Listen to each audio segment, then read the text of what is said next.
A blessed Happy New Year to each one of you. From my heart to your heart, so I would like to greet everyone a Happy New Year. From my family to your family. So, maligong bagong taon po sa inyong lahat. So, narito po tayong muli bibigyan ng Panginoon ng panibagong taon darating na to. At sama-sama po nating harapin po ang taon na ito na mayroon pong pagsasama, pagmamahalan, pagkakaisa at pagkakaunawaan.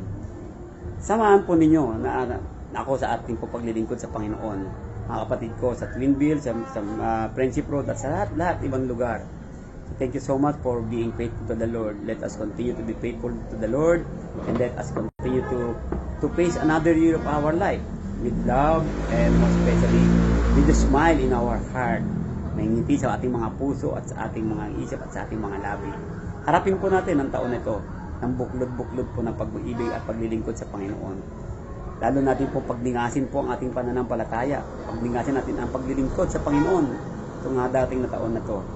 So, katulad po ng lagi kong sinasabi sa inyo, wala pong iwanan. Huwag niyo pong iiwanan ang iglesia, lalo-lalo na po ang inyong paglilingkod sa Panginoon.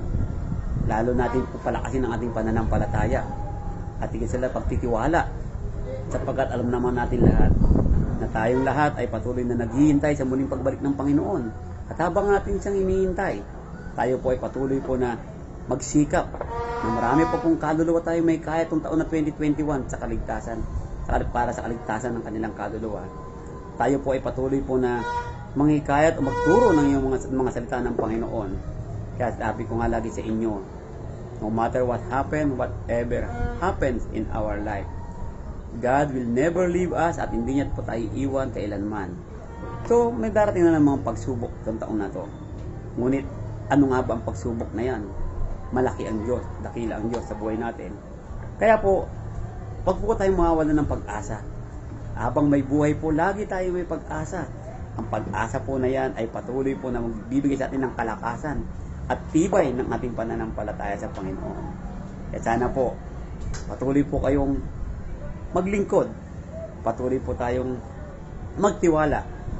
Patuloy po tayong magmahalan, magunawaan, at higit sa lahat, patuloy tayo sama-sama harapin ang year 2021. Happy New Year po sa inyong lahat, mga kapatid. Bye-bye po. Mag-ingat po lagi, at higit sa lahat, lagi po tayong magdasal sa Panginoon. Happy New Year again. I love you all.